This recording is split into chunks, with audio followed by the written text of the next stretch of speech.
What's going on, everybody? Welcome to the NorCal Sports Report here on IE Sports Radio, your direct feed for all that is sports. And today we finally hit episode 20 of the NorCal Sports Report.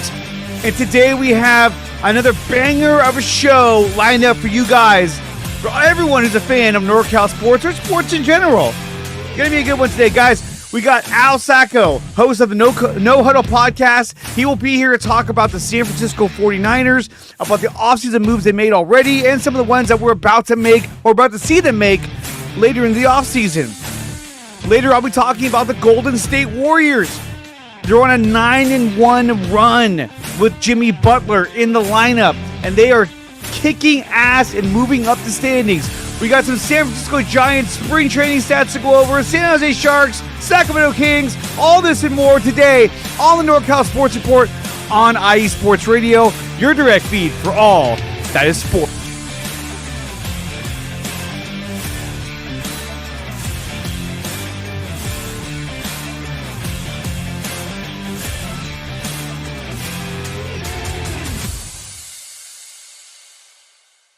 What's up, everybody? Welcome to the NorCal Sports Report, episode 20 of the NorCal Sports Report here on IE Sports Radio, your direct feed for all that is sports. Today, I'll be joined by the great Al Sacco, host of the No Huddle podcast.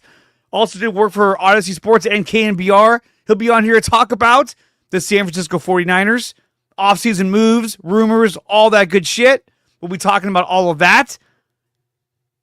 We're also going to talk about the Golden State Warriors, San Francisco Giants, a whole bunch more stuff. But before we get to all of that, make sure that you follow IE Sports Radio on X, Instagram, Facebook, TikTok, YouTube, all of that at IE Sports Radio. Check out IESportsRadio.com for a full list and catalog of all the shows that we have here on IE Sports Radio. Go to IESportsRadio.com/shop. Check out some of the merchandise we have to offer. Hats, hoodies, t-shirts, whatever you need, it's there. And it's a great way to support the channel. We're also brought to you by, I almost forgot. You can also find IE Sports Radio wherever you find podcasts, maybe Apple Podcasts, Spotify, Spreaker. Wherever you find podcasts, you'll find IE Sports Radio. We're also brought to you by Planet Jerky, premium brisket beef jerky, the jerky that's on a whole other planet.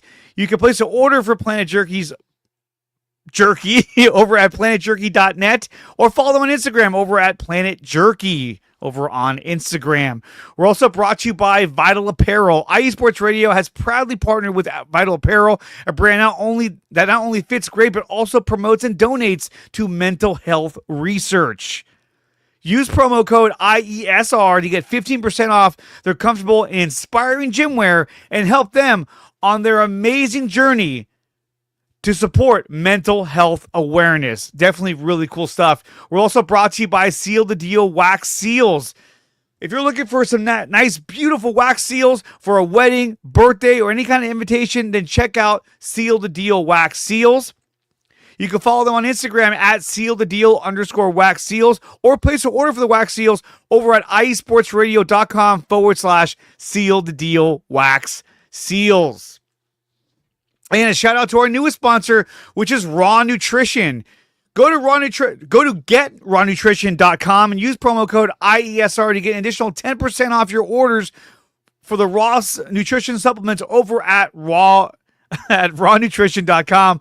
So, guys, I'm loving Raw Nutrition. Like I said, go check out GetRawNutrition.com. Use promo code IESR to get an additional 10% off.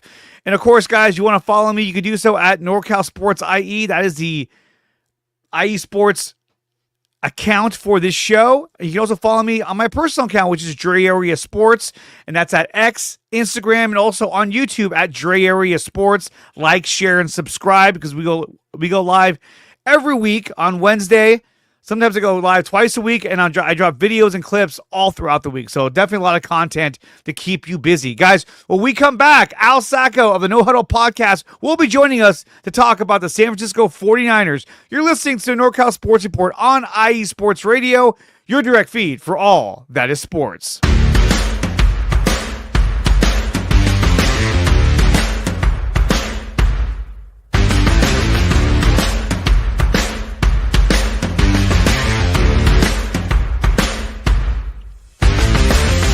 IE Sports Radio fans, this show is brought to you by Planet Jerky Premium Brisket Beef Jerky.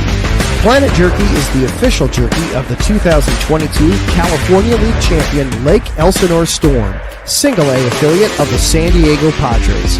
This all brisket jerky has gluten-free options, contains no MSG, no sodium nitrate, is low in sugar, and high in protein.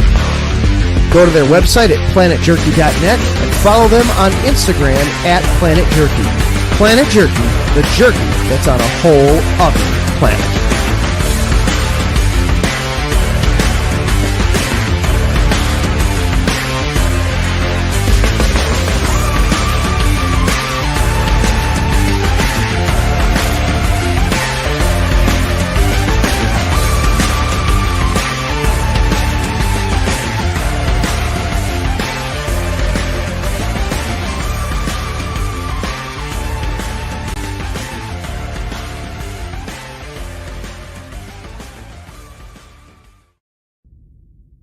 Rise and shine.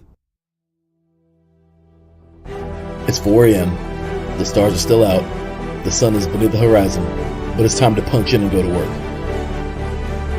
The comfort of your warm-ups turns into the grinding out of your reps as the clinking and the clanking of the plates create a symphony of euphoria. There's no other feeling like it. Earn it, burn it, and take what's yours. IE Sports Radio has proudly partnered with Vital Apparel, a brand that not only fits great, but also promotes and donates to mental health research. Use our code IESR to get 15% off their comfortable and inspiring gym wear and help them on their amazing journey to support mental health. Go hard, take part in your iron therapy, and be strong. Because when your mental health is as strong as you are, there's no telling how far you'll go.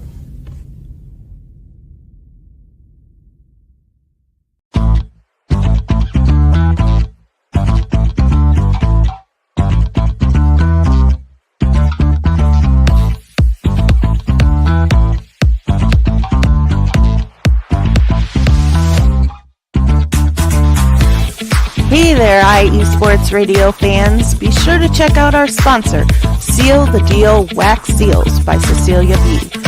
You just finished your very own wedding or baby shower invitations and you're looking for that extra special touch? Maybe you just wrote a letter to a relative or a friend and you want to add to their smile when they receive it.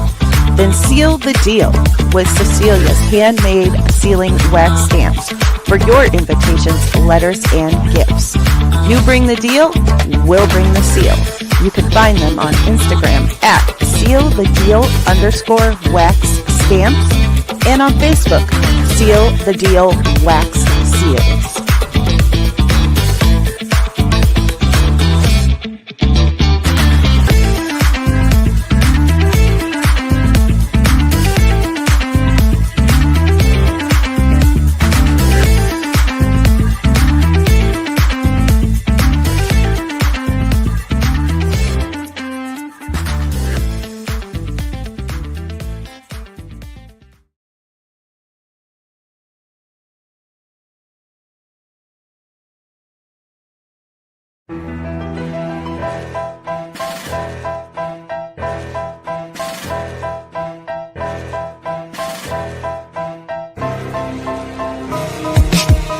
For the last 10 years, IE Sports Radio has been bringing you amazing content ranging from interviewing legendary athletes, coaches, and other authorized media personnel to building tailor-made shows dedicated to all major sports cities around the country.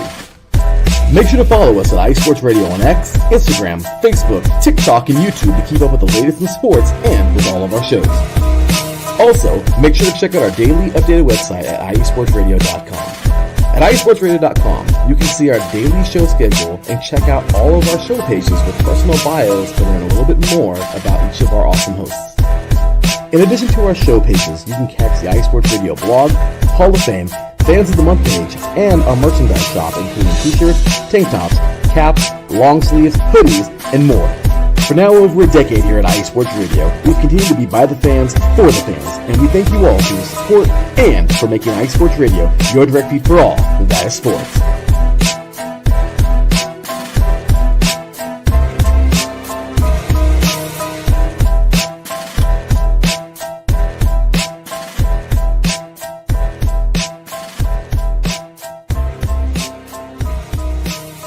10 minutes past the hour here on the NorCal Sports Report on IE Sports Radio, your direct feed for all that is sports. And today I'm joined by the great Al Sacco of the No Huddle Podcast.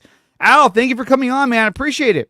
Oh, no problem. Thanks for having me. You got a lot of sponsors, man. It's like 10 minutes sponsors. Good for you. Well, this is all through IE Sports Radio. So they're sponsors for IE Sports Radio, and then we promote them through each one of our shows. Nice. But, man, thank you for coming on. Been a big fan of your content. Thank you. We have a lot to talk about when it comes to the San Francisco 49ers because unlike some other teams, there's been a lot of things happening with the 49ers. And I don't know if it's because, I follow the Niners so closely, but I feel like this is the most active team of the offseason in terms of news, but maybe because it's all I follow is the Niners and not like, the Browns or the Lions or I don't know, but it seems like there's so much going on. And of course, I want to start with probably the biggest news that happened just recently, which was the trade of Deebo Samuel to the Washington Commanders. The Niners sent Deebo Samuel to the Commanders for a 5th round pick, which I think was actually pick number 143. And Washington is also taking on Deebo's entire 2025 salary of $17+ million. Personally, I thought this was a great trade for the Niners. He wanted to leave. He wanted out. And at least this gave them something in return. And it took that money off the books that they'd have to pay him for this season. Al, what did you think about this trade of Deebo Samuel? Well, I mean, the time had come to part ways, and Deebo's was coming off really his worst season. He had the lowest yards per touch from scrimmage in his career, lowest yards receiving per game, lowest yards per carry.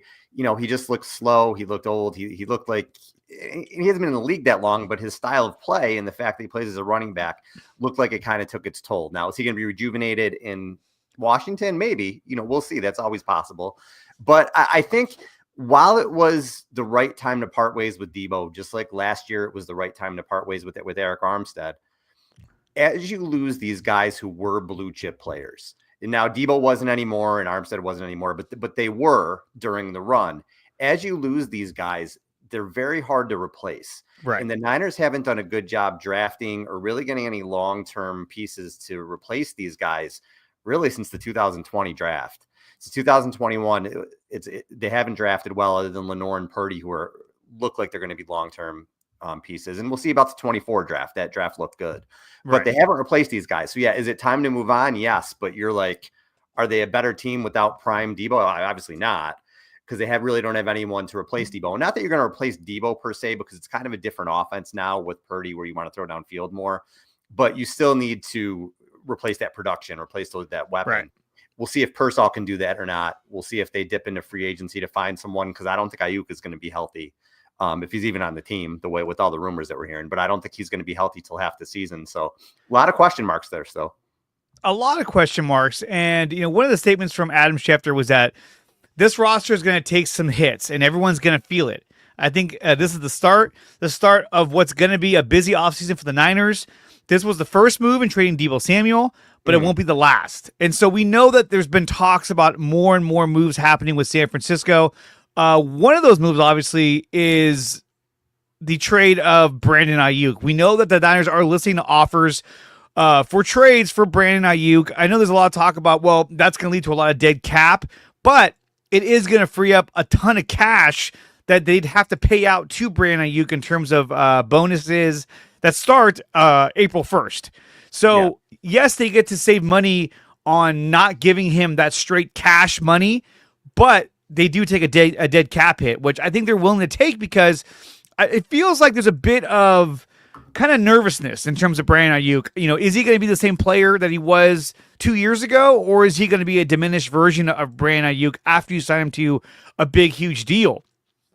Real quick, Al, let me ask you, do you think the Niners feel more inclined to want to move on from Brandon Ayuk, or do you think that they're going to try and hang on to him? This one, when I saw it, I couldn't believe what I was reading after what we went through last Nobody could. I was like, are you kidding me? You know what I mean? With the constant trade news and the contract going to the last minute, I'm like, are you kidding me? Are you kidding me? Now, I think the Niners, the mindset they have now to move on from these contracts, it's a year too late. Williams and McCaffrey took you to the woodshed last year, as did Ayuk contract-wise. Right. But McCaffrey is going to be 29. He's an older for a running back. Williams is obviously in his late 30s. Those guys were older, and they gave them a new contract anyway. If you look at Ayuk, he's young. He was durable.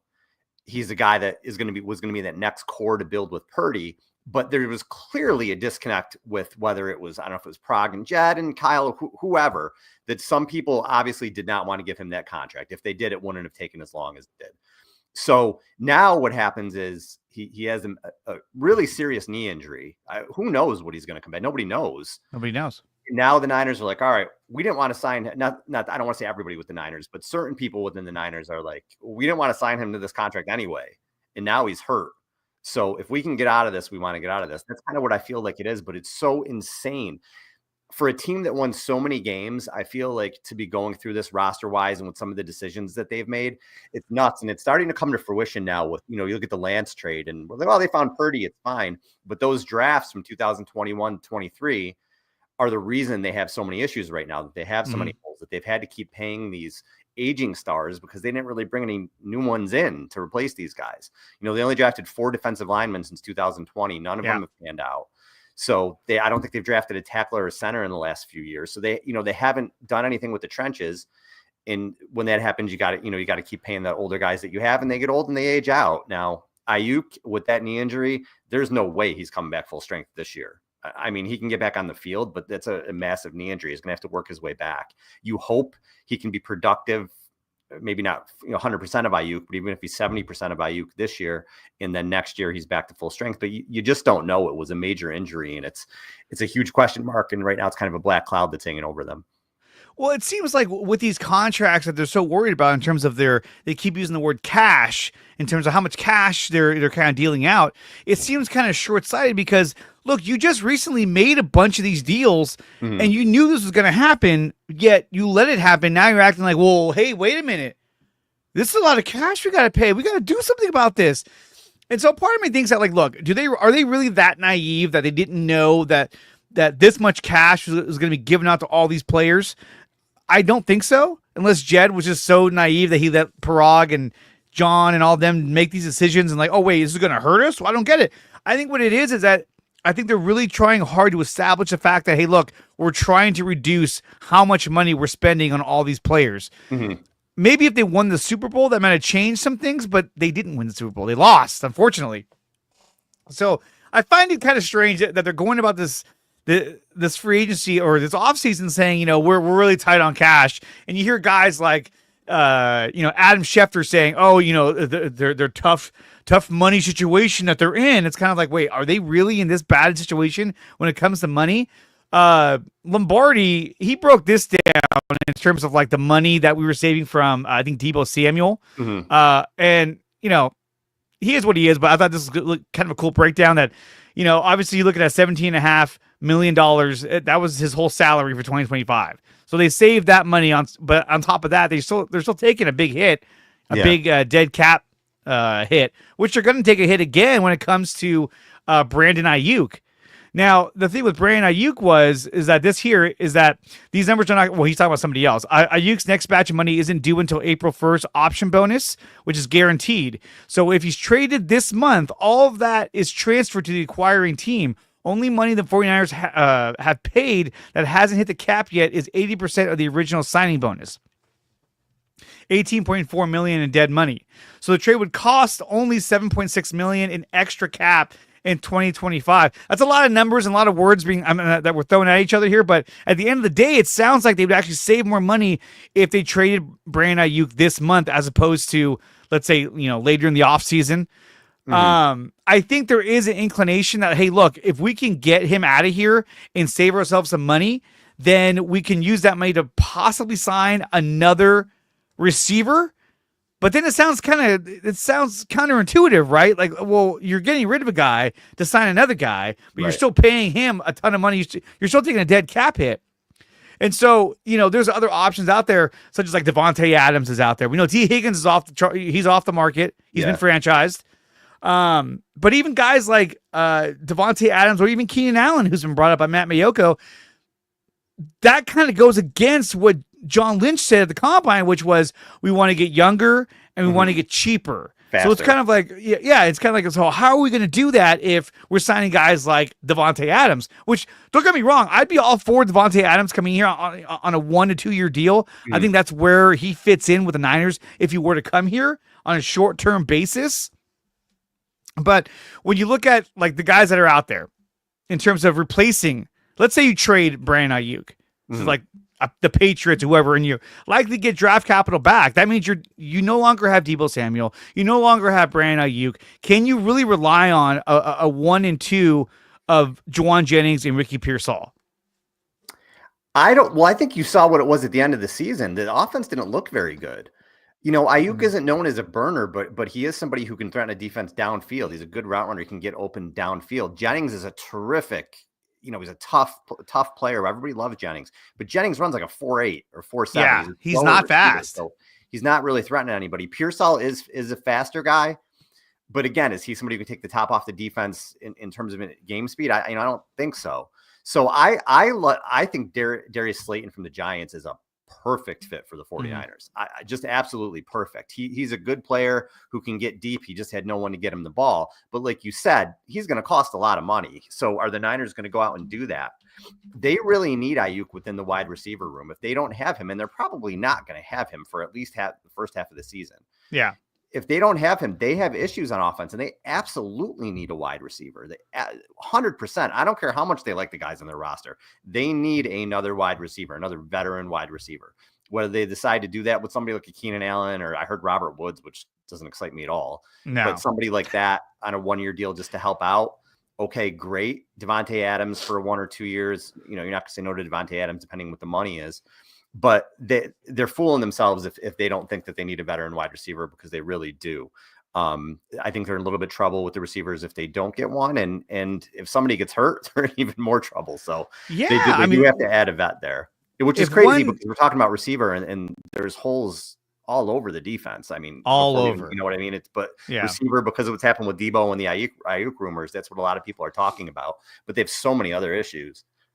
Well, and that was the thing that, people were saying, well, look what the Philly did. They looked bad the year before last, and now they won the Super Bowl. Yeah, but they already had guys like they had Jalen Hurts, they had Lane Johnson, Mia Lotta. They had their line virtually set, and they had playmakers on offense, and they went and got Saquon Barkley. So a lot of their money went to the defense, and they drafted defense as well. So they were able to kind of rebound. And I think the Niners are trying to do something similar to that, where I think this draft will be heavily based on defense, even though they need help at offensive line like nobody else does. So it's going to be interesting to see what they do in the draft, especially with that number 11 pick, on who they target first. Yeah. I still think that it's going to be an edge rusher. As much as we need help in the offensive line, I still feel like they're going to go with like a Shamir Stewart or somebody who's there, who's ever a big, imposing, athletic monster of a defensive end. They're going to go with that because they want that pass rush to be better than what it was. My fear is that they're not going to sign really anybody in the offseason. I think maybe 1 or 2 players, 1 or 2 big contracts, and that's it. And the one guy I would love for them to sign would be Drew Dahlman as their center, which I still don't think they're going to do. I think maybe he'll be too expensive, but it depends on how they approach the draft in the offseason. But the offensive line badly needs help. And there was this today that I wanted to share with you, which is this bit of news. Where is it?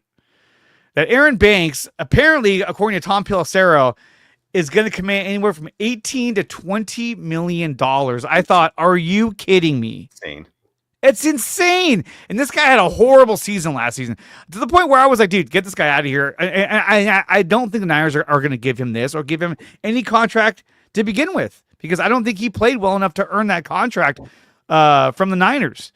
And then on top of that, when you look at this deal that posted today, which is Alex Kappa signed a 2-year deal, a 2-year, $11 million deal. And this guy was the absolute worst at sacks, pressures allowed. He was not good. Yet he got 2 years, $11 million. So it kind of makes sense. I guess the market will dictate that Aaron Banks could earn that. But I just think when it comes to guys like Aaron Banks, Alec Kappa, I'd stay away from those guys. I didn't see enough out of Aaron Banks that made me want to bring him back. No, and I think with the offensive line, I feel like fans are going to be disappointed because if McKivitz, what they're going to do, obviously Pooney, what they're going to do with the other guard spot, I feel like it's going to be like Ben Bark, Spencer Burford. It's going to be those type of guys that are going to Yeah, compete. You I have do. Trent Williams, and they absolutely need to do something at center though. So you cannot run back with Jake Brendel. You can't do it. He's 33 years old now. He was terrible last year. You cannot run Jake Brendel back. So you mentioned Dahlman. I agree. He's the guy to get, but he's probably going to get 13, 14 million a year. I don't know if the Niners can do that. Josh Myers, I know a lot of people in Green Bay are all over the place with him, and he's taken a lot of criticism, but he knows the system. He might come cheap. He's somebody that he started a lot of games on a good offense. He's somebody that you could maybe see interest in from them, but they have to do something at center. And center's another position where I thought, when Kyle first got here, they made Weston Richburg a priority. They signed Alex Mack. I always thought, all right, Kyle's going to want to have his center in here. And then they just kind of went with Brendel. And I know they have Drake Nugent, that they were developing or whatever, but they haven't really addressed it. And again, this year, unless you're jumping for one of those free agents, what are you going to do? So it's one of those things that really has you scratching your head the way they've built the team the last 3 or 4 years, because they really haven't done much in terms of drafting in the trenches. And they don't have guys that are really ready to step in. Don't even get me started on the defensive line, where I think you have Bosa, probably Malik Collins, and I don't know what the hell you're doing. Yeah. So you have all these people to fill in. It's nuts. But I know people are like offensive line. I think they'll draft one or maybe two, but probably going to see much of the same offensive line probably instead of center. And then, like I said, those guys at guard. If their defensive line was fully fortified, I would say, okay, yeah, they can go after offensive linemen, easy in the draft. But looking at a guy that I mentioned earlier, in Drew Dahlman, I mean, this came out saying that he's going to command somewhere around $13 to $14 million range. Yeah. And I think that makes sense. I think the Niners could afford that. Do I think they're going to do it? I don't know. It's hard to say with the way that they're coming across this offseason as like huge penny pinchers. I don't know what they're going to do, but this is a guy that I think would vastly improve their offensive line, because like we were saying, Jake Brendel was awful. Yeah, I just don't know if they're going to reset. They're not rebuilding, obviously, but this looks like a little bit of a reset season.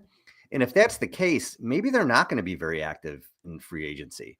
Maybe they're just going to look to start getting younger and faster and start building up maybe around some of these core guys. The flip side of that is, are you going to waste, the last couple of years, or, peak years, I should say, of guys like Kittle and Warner and Trent Williams? Are you just going to waste that? So they're in a really tough spot. But if you look at their roster in terms of, like, we're talking, okay, they need a center, we need a receiver, we need this. Look at the defense. Like I said, I think you have Collins and Bosa, and then I don't even know what else you have in the defensive line. So you probably need 3 or 4 defensive linemen. Greenlaw is going to go. I like Winters as a third linebacker, but now you need a linebacker. You have Green and you have Lenore. They literally have no other corners. So you need a third corner to play in nickel situations, and you need a fourth corner because somebody's going to get hurt. So you need some depth there. I love Mustafa at safety, but Jair Brown had a bad year, so you probably need a safety. So you need all those positions on defense. They need a receiver, like we talked about. They still need a second tight end. They need the offensive line pieces. They need another running back, because you can't rely on McCaffrey to really be there for 400 touches again. If he's anything, I think you get from him is a plus. Garendo was hurt all the time. He looks like more of a change of pace guy. And they're not going to pay Jordan Mason $5 million a year or whatever his tag is. He's going to get traded. So you need so much. They need so much. So it's like we're looking in free agency. Oh, we need this, that, and the other thing. It's crazy because how good this team has been, with how many free agents they have. And again, because they've drafted so poorly from 2021 to 2023, you just need so much. I know their schedule is really easy, but people are talking like, oh, can they get back to the Super Bowl? And I'm thinking to myself, Super Bowl, can they win 9 games? Like, that's kind of where I'm at right now. And the next couple months will tell us what they're going to be. It's going to tell us a lot. And maybe they will surprise people and make some moves and then be more aggressive. We'll have to see how they draft. But right now, I have a hard time seeing the 49ers in 2025 be a legitimate Super Bowl contender, given what their roster looks like right now. They could make noise. They have so much talent still, and they could push for a playoff spot. To be a legitimate Super Bowl contender with the state of their roster, they have a lot of work to do this offseason.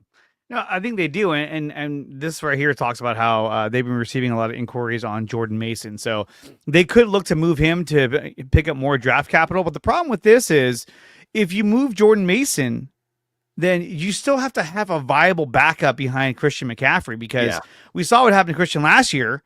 Even when he came back, he went and got hurt again.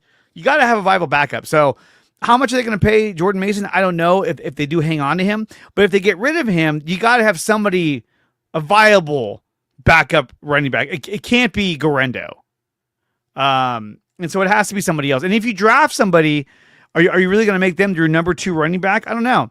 But, this is the season to do it, though, if you are going to draft somebody.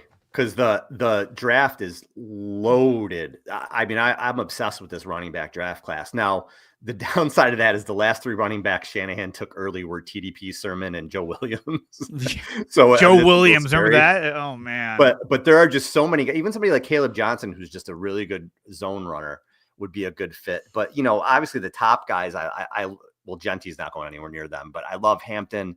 I love Henderson from Ohio State. There's just, the list goes on and on and on of running backs that they can get. So if they want to take somebody early in the 3rd round, this is the year where I'd be like, all right, that's a good pick, because not only are you drafting McCaffrey's backup, McCaffrey's 29 years old and he's coming off a major injury. How much more are you really going to get out of him? I mean, honestly. So I think that they need to draft a running back with this, how good as it is this year, the draft class, get one that you anticipate backing up McCaffrey this year and taking over for him in a year or 2. Yeah. Well, and one of the concerns I have too is that in this draft is that, let's just say Ashton Genty falls back to, he's available at number 11. I can see the Niners being like, I mean, we need a defensive lineman, we need an offensive line. Let's just get Ashton Genty, and then they just draft him anyway. Like, fuck. Because really, they need help in the trenches. That's really where they have to rebuild this team, is their offensive line, defensive line. Obviously, yes, they have holes in linebacker. They have holes in the secondary. Yeah. Johnny brings up Scadaboo. That would be cool. Yeah. He could be a backup running back or even take over for Juice. And that's another guy too, Kyle Juszczyk. They're planning to talk with him to restructure his contract. And if they can't come to an agreement, they're likely going to cut him, which I think is probably going to happen. But knowing Juice and the way he's done his business, I think he'd probably restructure his contract, but we'll see what they do. Yeah. But if they don't and they have to cut him, to me, it's like, hey, look, it was fun while it lasted, but it's time to move on from Kyle Juszczyk. Yeah. What's interesting to me is Mayoko and Barrows have both talked about Tyler Warren to the Niners. And what I think about that, you brought up Genty.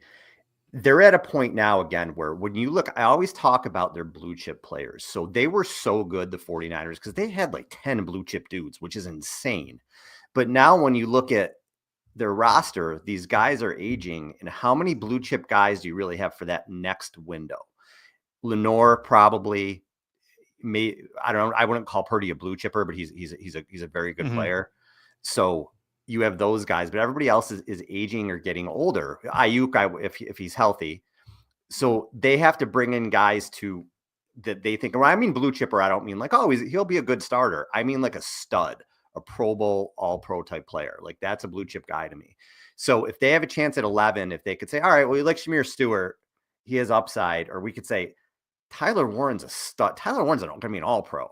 And that's not a Kittle replacement. It doesn't have to be a Kittle replacement. You can use them both. Yeah. And then he eventually takes over for Kittle. But that may be their thought process too. Like if a Genty or a Warren is there, they'd be like, listen, we need all-pro type players. Like we like this defensive line piece, but this defensive line draft is deep through round 6. We're going to get the best player available here, put him into our lineup, and then, we'll fill in gaps. Because I think when they draft for what they need, you see what happened the past few drafts. We're like, we need a safety. Let's take Jair Brown. We need a kicker. Let's take Jake Moody. You know what I mean? We need this, we need that. And then you're getting like, you have a roster of what you have now where you didn't take the best player available. You took kind of what you needed. And now you're like, okay, those guys didn't work out. And we have all these other needs. So they have to, if they just take the best dude at 11, I'm all for it. I'm 100% all for it. I really am. I know a lot of people would go crazy, but I think I'm okay with that. So, you know what? I can't even hear that name anymore. It just cuts to the core of me, man. Who's that? Moody? Why did you say that name? Yeah, let's not talk about Jake Moody. Let's not talk about Jake Moody. Okay, so another thing too is, and we kind of already touched on this a little bit, but I wanted to kind of bring this up, was that when you look at Dre Greenlaw, now apparently there is a contract on the table for a 1-year prove-it deal, up to $10 million incentives. Now, I'm sure there really is, but he apparently, according to Adam Schefter, wants to test free agency Yeah. because he wants to be, what do you call it? The Mike linebacker. I'm sure if Johnny's watching right now, he's like, no, that's not it. But I don't see how another team is going to give him that kind of money. Like, hey, we're going to bring you in here. You're going to be our lead linebacker. I don't see it based on what, his injury and what he did last season, which is not really much of anything except for half a game against the Rams.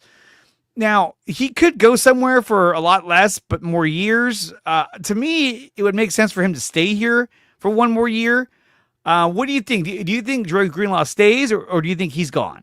I think he's gone, and I agree with you. He's a risk because of the injury, but we just talked about Aaron Banks. I mean, if people are willing to pay Aaron Banks that, I would think people are going to, unless there's real concerns about his injury, somebody's going to pay Dre Greenlaw a lot of money. And I just don't think the Niners will be able to match it. And I certainly think he's going to get more on the open market than a prove-it deal. I hope I'm wrong because I want him to come back to the 49ers, but I'd find it hard to believe if he hits the open market, there's going to be a team that comes at him with, I would think, more guaranteed money than the 49ers would be willing to give at this point.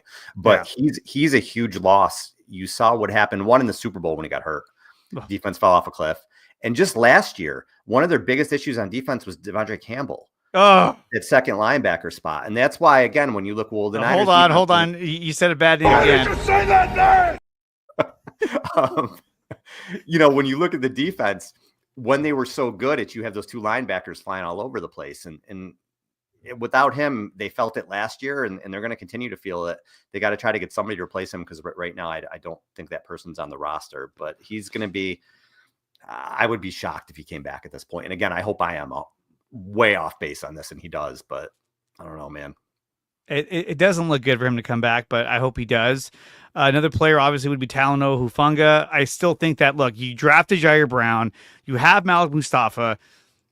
How much of a contract does Hufanga want? Because I'm not, like, if I'm the Niners, I'm not giving him much of anything. Like, hey, look, you barely played last season, and every time you came in, you got yourself hurt.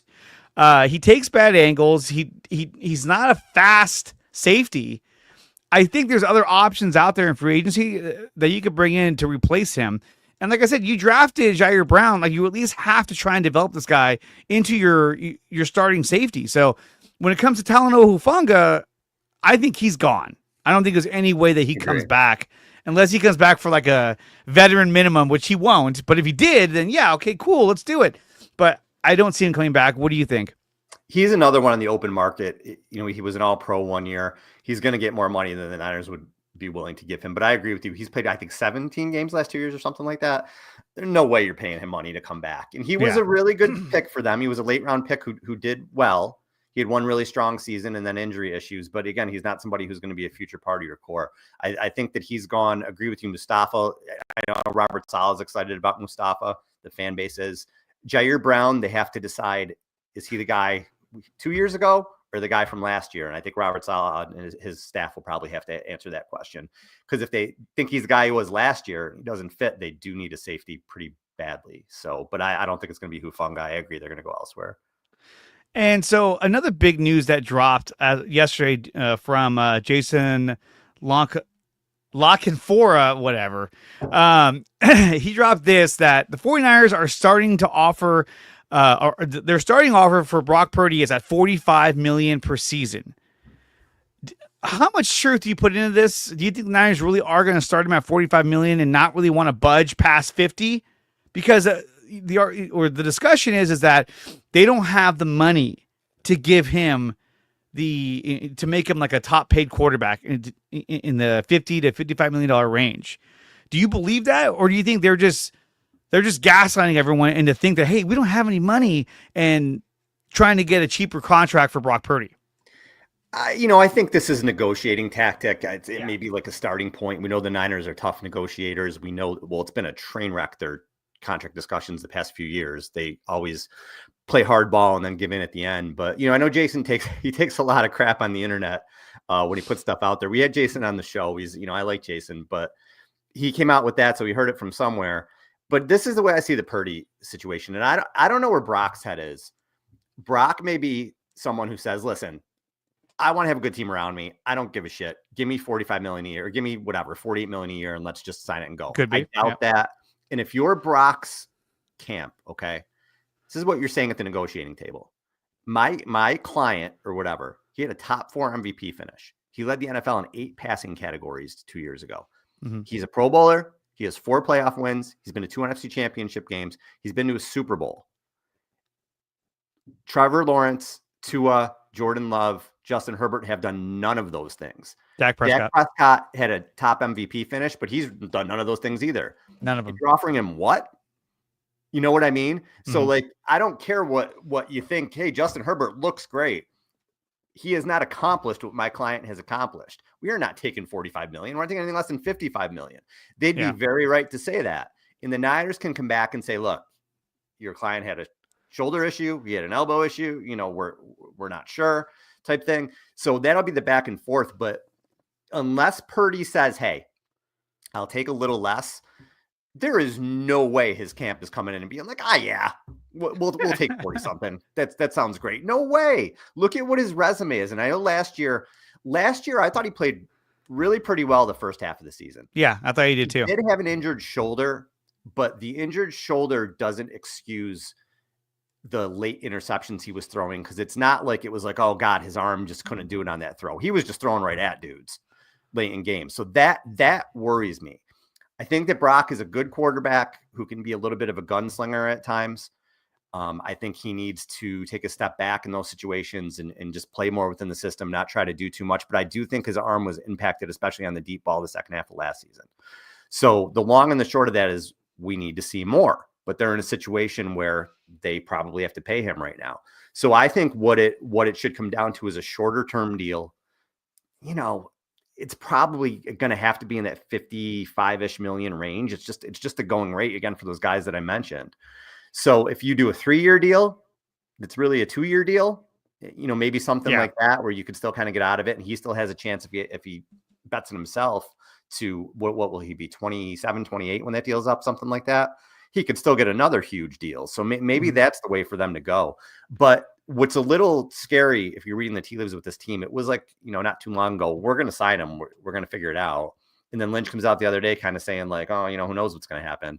Kind of like, oh, okay, that's scary. Yeah. So I don't know where they're going to go if they ever decided to move on with him. And if they do move on from him, you're probably in a rebuild situation, because again, where are you going? You're gonna trade for Kirk Cousins? Like, what are you gonna do? You're gonna go sign Aaron Rodgers? No. I mean, come on. Like, Aaron Rodgers was horrible last year. So dude, I'm telling you, if they got Aaron Rodgers, he would get Kyle Shanahan and Robert Saleh fired in the same season. He would find a way.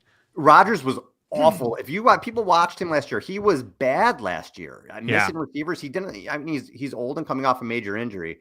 So I think that they're going to figure it out. It's just a matter of that number, and they have to figure it out in a way where it doesn't upend the season, where it's late August and he hasn't been in camp, and then he's got to get up to speed or whatever. They have to figure it out soon. And I think that they will, but just everything that's going on with the Niners is so weird right now. And so weird. It's always weird, especially when it comes to contracts. So dude, all bets are off. I don't know what the hell's going on with this team. Well, and then there's talk about,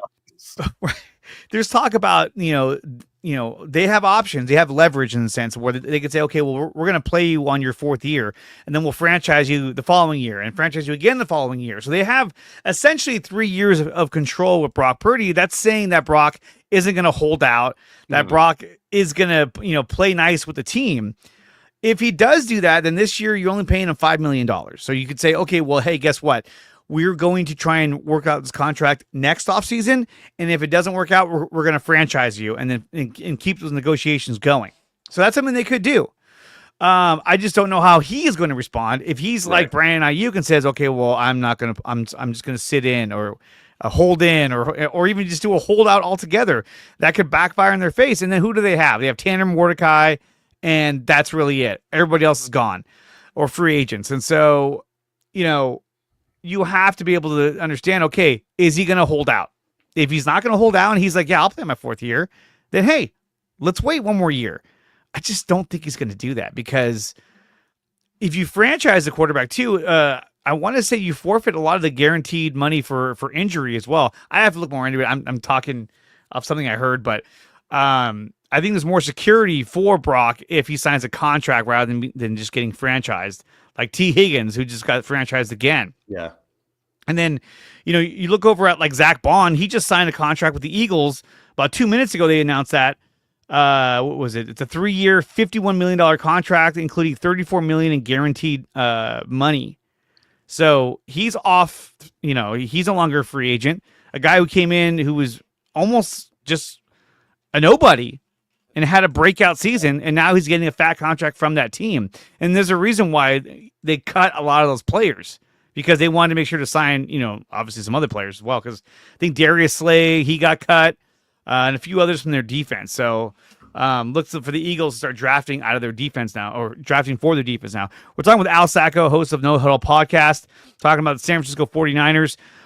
So when it comes to Brock, I mean, look, is he the kind of quarterback, do you look at him and say, hey, this is the guy I want to go with? This is the guy that I want here for the next 3 to 4 years?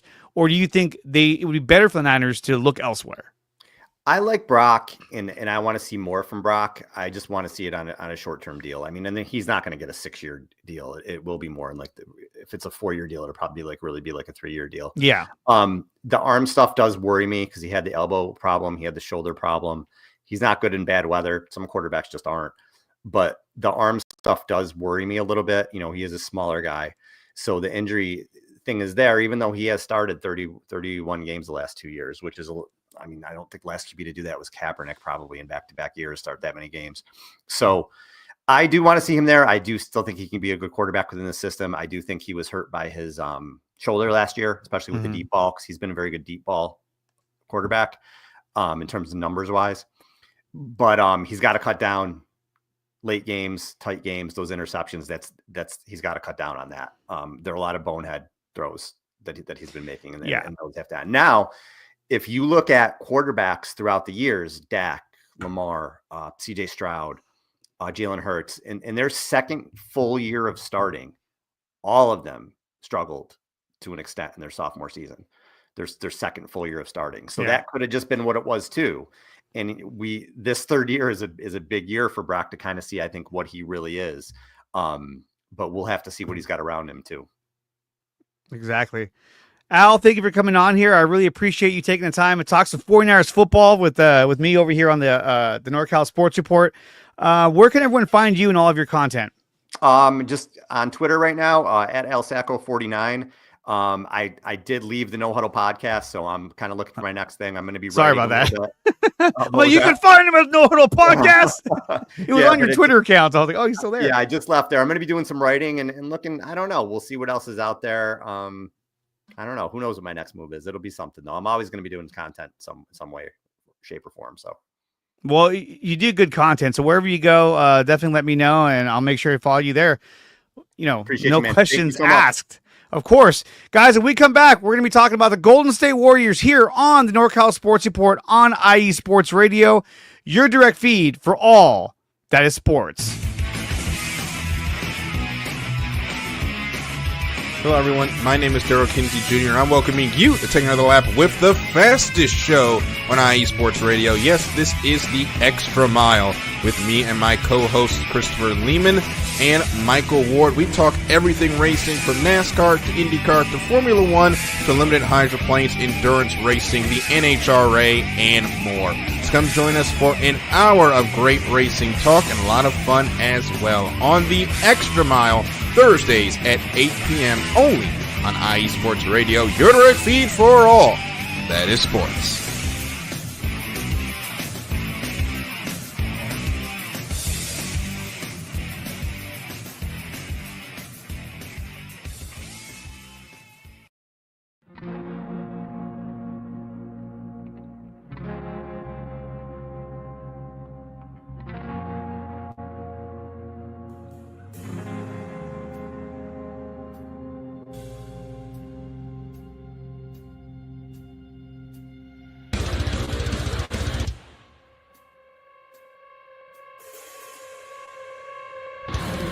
Hello, IE Sports Radio family and other sports families. My name is Alden Kay, and I want to welcome you to the AZ Sports Zone on the IE Sports Radio, your direct feed for all that is sports. If you're a fan of the Valley and the Grand Canyon State like me, then I've got the show for you. Tune in every week where I will update you and give you the latest news for the Arizona Cardinals, Phoenix Suns, Arizona Diamondbacks, ASU Sun Devils, U of A Wildcats, GCU Antelope, and of course, the NAU Lumberjacks. Again, if you're a Valley sports fan and like all that is desert sports like me, tune in every week here on the IE Sports Radio, your direct feed for all that is sports. We'll see you then.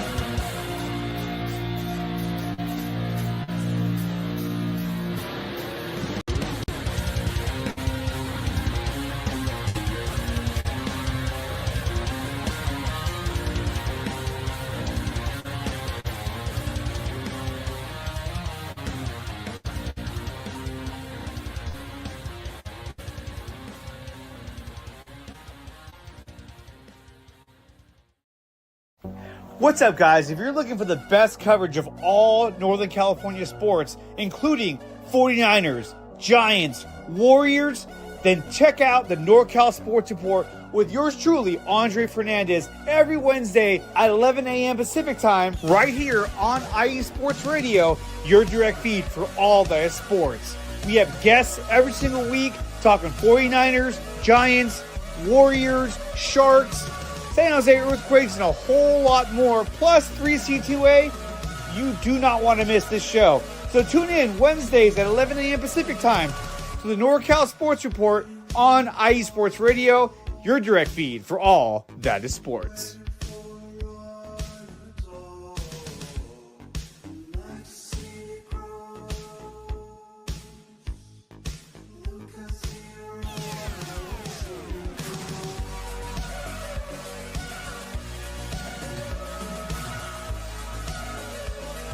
52 minutes past the hour here on the NorCal Sports Report on IE Sports Radio, your direct feed for all that is sports. We just had Al Sacco on the show talking about the San Francisco 49ers, former host of the No Cuddle podcast, and formerly with KNBR of San Francisco. Had a good breakdown of the San Francisco 49ers and some of the offseason moves that they've been doing and that they're going to do in this coming offseason and heading towards the draft. But now we're going to switch gears a little bit and talk about the Golden State Warriors. Now, the Warriors, holy cow, they have been a revelation since acquiring Jimmy Butler. With Jimmy Butler in the lineup, they are 9-1, only losing one game. It was a close game to the Dallas Mavericks, and they lost the other night to the Sixers. However, Jimmy Butler did not play that night because of back spasms, which he was sitting in a chair all night, and I don't see how that helps with back spasms, but whatever. But last night, they had a great game against the New York Knicks, okay? The Knicks are 40-21 in the East, and they went against the Golden State Warriors, who are surging right now with the return of Jimmy Butler after missing that one game. They won by the score of 114-102. The Warriors beat the New York Knicks and still hold the 6th seed in the Western Conference, which is something that they were trying to acquire the moment they got Jimmy Butler. They said, hey, our goal right now is to get to the 6th seed, and they've already gotten there, especially by going 9-1. Now, the Warriors last night, Jimmy Butler went for 19 points, 4 rebounds, 4 assists. He played 34 minutes. He was a huge difference maker in the fourth quarter, really kept them in the game and kept the momentum going for the Golden State Warriors. Stephen Curry, 28 points, 7 rebounds, 9 assists. Absolute baller. Brandon Pajemski, 19 points, 5 rebounds, 4 assists. And Draymond Green with 8 points, 9 rebounds, and 8 assists. A near triple-double for Draymond Green. Had a really good game. Buddy Hield pissed me off the entire game. Played better in the fourth quarter. He ended the game with 15 points. And Guy Santos also ended the game with 9 points and helped out a lot in his 14 minutes of play.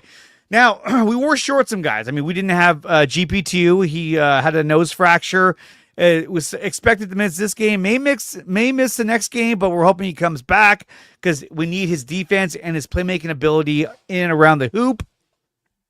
At the same time, the Knicks were without Karl Anthony Towns. Cat was not there, so that made a big difference. They had Mitchell Robinson. He only chipped in 7 points. OG Anunoby, my God, this guy was killing it. He had 29 points for the Knicks in 41 minutes. It's like the guy couldn't miss, I swear. And, of course, Jalen Brunson, 25 points, 2 rebounds, 7 assists. Mikal Bridges, 15 points, 4 rebounds, 4 assists, and 1 block. So this is a team in the New York Knicks that is not just any slouch. This is not like an easy Eastern Conference team. They're 40-21. They're third in the Eastern Conference. Obviously, number one is Cleveland at 51-10, and then Boston at 43-18. So they're right on that same realm as Boston. And the Warriors beat them. Yes, they were down, Karl-Anthony Towns, but the Warriors were down GP2 and they're down Jonathan Kuminga. And they were still able to beat the New York Knicks in New York, in Madison Square Garden. And both Steph Curry and Jimmy Butler essentially took over that game in the fourth quarter. And the kind of chemistry that they have built with each other is phenomenal. Back screens, cuts, they're doing everything the right way. And one of the things that Jimmy Butler has influenced on the Golden State Warriors that they couldn't do before, one is getting to the line. They're shooting more free throws, especially in the fourth quarter. But the other thing that he's helped with is not turning the ball over. If you followed the Golden State Warriors for a number of years, for like I have since I was a child, in recent years, the Steph Curry years, Steph Curry, Draymond Green, they've been known for turnovers. They'll have 10 to 15 turnovers a game. They throw errant passes, a lot of skip passes, bounce passes that just don't land right. They turn the ball over a lot. But ever since they got Jimmy Butler, they have not been turning the ball over at all, and they've done a better job at securing the ball, which has kept them in games. In fact, what difference has Jimmy Butler made on this Golden State Warriors team? Well, since he's been here with the Golden State Warriors, he's averaging 16.3 points a game, 5 rebounds, 5 assists in the 10 games that he's been with the Warriors, and they're 9-1. That is phenomenal work by Jimmy Butler in order to find a way to fit in with this Golden State Warrior squad that was in need of somebody else to kind of right the ship. He has that, like I've said before, this Andre Iguodala effect where he's able to slow the game down, set their offense or set their defense, and then keep them in the game. One of the things I've noticed the most is that on defense, when he helps out on defense, he makes a huge difference. I think it's because of his 6'7" size, his strength.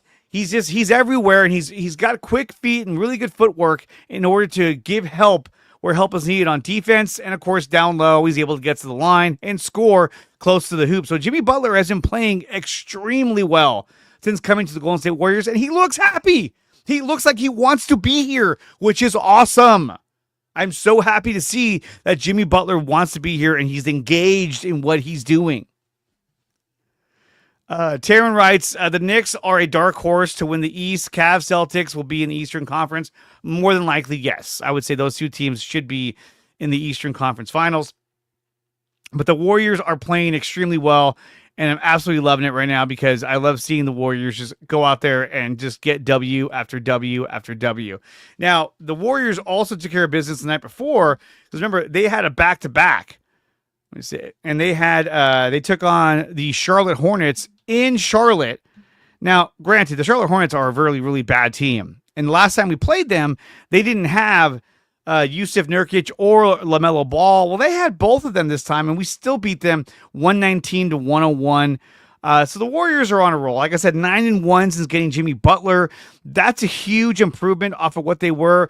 And now they're a team that when they go out there, every night that they go out there, I'm confident that they're going to get a win, especially when Jimmy's on the squad. It just gives them another dynamic that they have to account for. Now, you may ask, well, what are some of their weaknesses? And to me, it's Buddy Hield. Buddy had a good fourth quarter. He hit, I think, 2 or 3 threes. Really helped them out in that fourth quarter. But the guy's missing wide open threes. The guy's making errant passes and turning the ball over. The guy's in the wrong place at the wrong time. Draymond Green's constantly in his ear telling him what to do, what not to do. They badly need Jonathan Kuminga back because that will limit Buddy Hield's minutes on the court and better utilize him as a spot-up shooter. When he sets his feet, he's shooting 45% from three-point land. So that's a guy you want to set at their feet when they're shooting the ball, not shooting it on the run or on the move. He needs to be a spot shooter, and I think getting Kuminga back will help dramatically with that. And that's the other thing, too. We're 9-1 with Jimmy Butler. We haven't even seen what the team looks like when we have Jonathan Kuminga on the court with Jimmy Butler and Steph Curry and Draymond Green. We haven't seen it yet because Kuminga has a very similar game to Jimmy Butler, where he scores down low, he drives the ball, he works the low post. And on top of that, he was playing his best basketball before he got hurt back in January. Now, one of the things that's been bugging the hell out of me, and I had a friend of mine tell me, well, it's not his fault, it's the trainers, is this has got to be the ankle sprain from hell. Because he's been out since January. And we're already in March. Like, what kind of ankle sprain has you out for this long? I don't get it. And maybe it's a high ankle sprain, but as far as I know, it's just an ankle sprain. Nonetheless, he posted a video of himself working out and doing drills and shooting and lifting weights. I'm like, okay, this guy looks like he can come back now. And yes, they're winning games, but man, they got to get this guy back into the lineup and see what difference he makes. Because look, he's going to be a restricted free agent at the end of the year. So whatever a team offers him, the Warriors can match it. So they need to see what kind of chemistry he has with Draymond Green, with Jimmy Butler and Steph Curry on the court. Because already they're a monster for a lot of teams to take on. They're a savvy team. They're a high IQ basketball team. When you have guys like Steph Curry, Jimmy Butler, Draymond Green, GP2, Brandon Pajemski, these are all high IQ players. And I want to see what it looks like when you throw in a Jonathan Kuminga. The Warriors are 6th in the West. I'm still saying it now. Okay, I'm not changing my stance on this. I still believe that the Warriors, at the end of the day, when the playoffs start, they will be the number 5 seed. In fact, they have a chance to capture the number 4 seed. That's how good they're playing right now. That's how good they're playing. And you can quote me on that because I don't see them slowing down, especially the fact that they're going to get Jonathan Kuminga back, which could be this week. They're going to be a powerhouse with Jonathan Kuminga and GP2 back in the lineup. So definitely look out for that. The Warriors now, they move on to take on the Brooklyn Nets tomorrow at 4:30 p.m. Pacific time, as they're going to be on the road. And then after that, it gets a little interesting. Why does it get so interesting? Because their schedule actually is in their favor. We'll talk about that in just a minute. We'll be right back. When we come back, we'll talk about the Warriors' upcoming schedule, San Francisco Giants, and a lot more. You're watching the NorCal Sports Report on IE Sports Radio, episode 20. We'll be right back.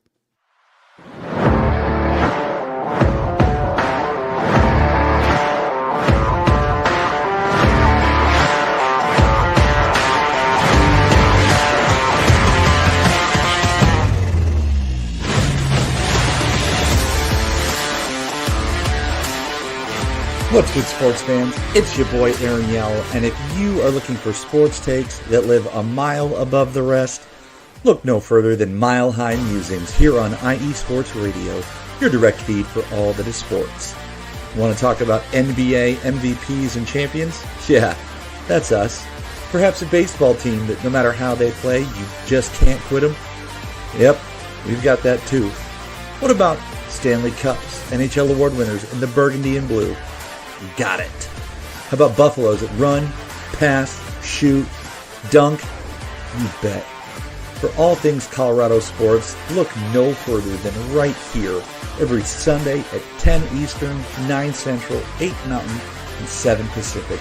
So if that light is red and the kids are in bed, you are listening to Mile High Musings, where we praise the Lord and cheer for them Denver Broncos.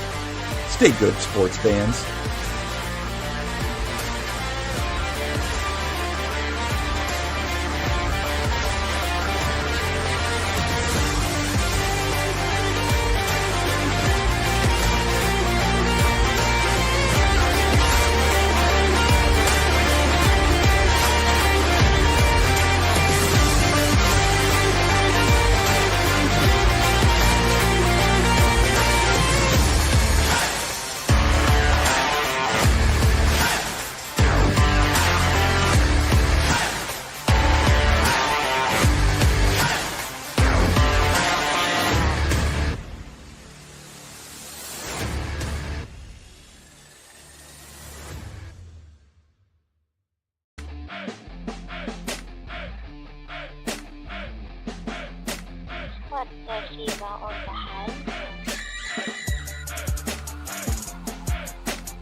Hey, yo, what's good, Georgia? It's your boy ACS, and if you love sports from the Peach State as much as I do, then Georgia Sports Central is your one-stop destination for down south sports, courtesy of IE Sports Radio, your direct feed for all that is sports.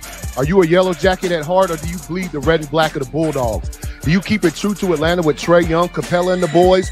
Do you rise up with the Dirty Birds on Sundays? Are you excited to see what the future holds for Michael Penix Jr., Bijan, and the rest of the Falcon squad?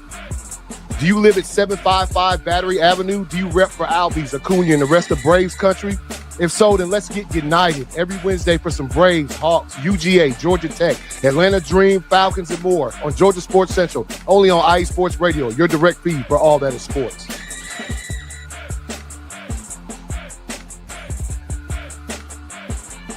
Thank you, ACS. Check out Georgia Sports Central with ACS as your host. Good friend of mine does a phenomenal job over at the Georgia Sports Central.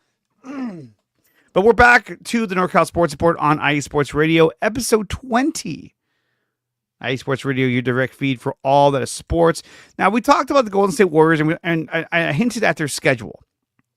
So when you look at their schedule coming up, obviously they're ending a long road trip. I think it was a 7-game road trip at Brooklyn tomorrow at 4:30 p.m. Pacific time. So definitely check that out. But then they go on a 7-game homestand. That's right, 7 games.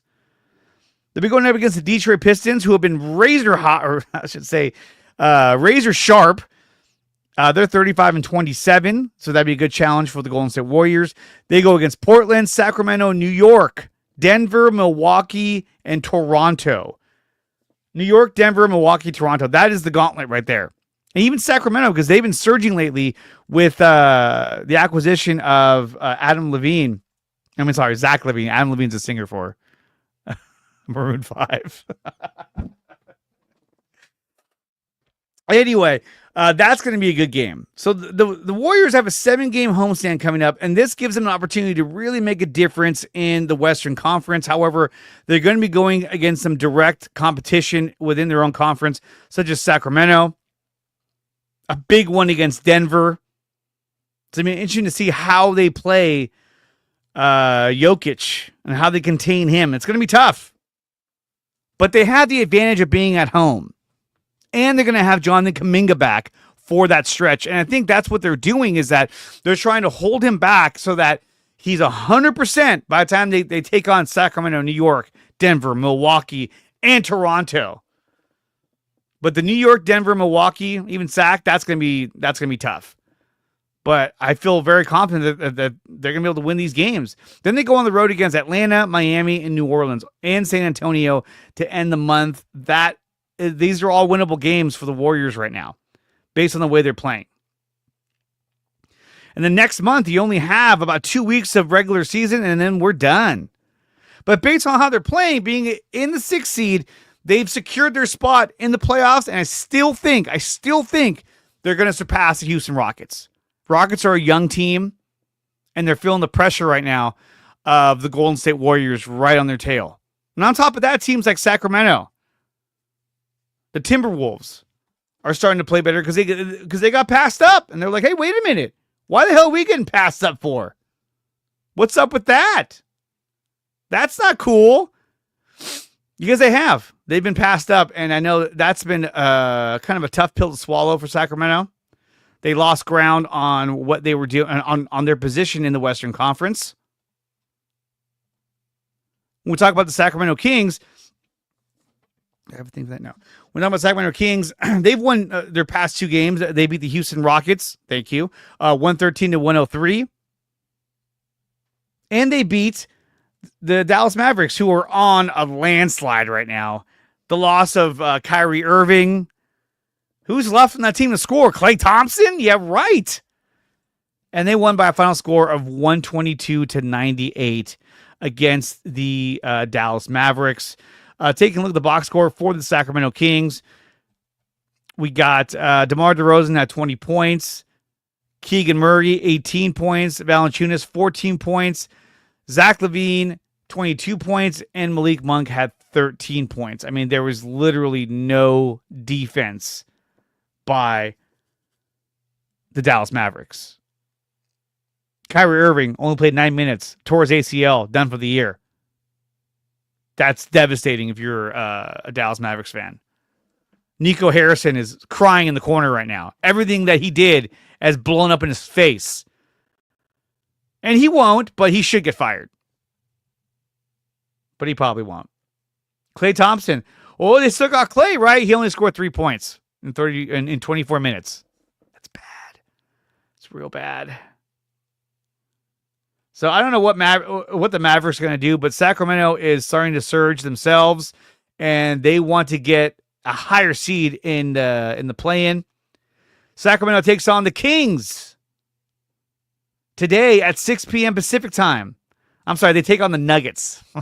Yeah, the Kings take on the Denver Nuggets, who are 39-22. So go Kings. I like to see the Nuggets lose. Help the Warriors climb up those standings because they need it. And they need it bad. So we're going to pivot off of the NBA and head over to the Valley of the Sun and go to Arizona where we have spring training. And guess who? We're talking about the San Francisco Giants. Let's see. Taryn also writes too that UC Davis men's basketball hosts UC San Diego Saturday on ESPN2. And you never see the Big West regular season men's basketball games on ESPN2. You ready to see SoCal reign supreme over NorCal again? Yeah, right. Get out of here with it. Well, I mean, you're going against UC Davis, so I mean, they're not really an athletic team or a college. But anyway, we're talking about San Francisco Giants. Now, the Giants, for instance, they have actually done fairly well so far in preseason. They're 5-3 in spring training. They played today at 12:10. They're playing right now, actually, against the Arizona Diamondbacks. A lot of these games aren't being streamed, so you can't watch them, which is too bad because the Giants should be doing that in order to get fans kind of like, hyped up for it. But so far, the Giants have done fairly well. Now, there was that big home run that Bryce Eldridge hit in the first game of spring training, and we saw that, and everyone got excited. Well, since then, he hasn't done much of anything, so I really don't want to kind of invest too much into that. I think he got a good swing on it, and then that was pretty much it. But they lost yesterday, or they didn't lose. They tied yesterday to the San Diego Padres 1-1. And so far, no one's really killing it. DreArea Encarnacion, he's having a good spring so far.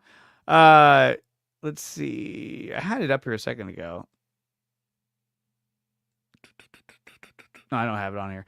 But he's been playing really well. Didn't have a very good game last game against the Padres, and that kind of brought his numbers down. But right now, he went 0 for 3 in that game, so that's too bad for him.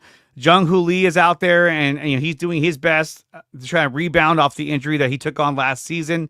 So we'll see what he does there.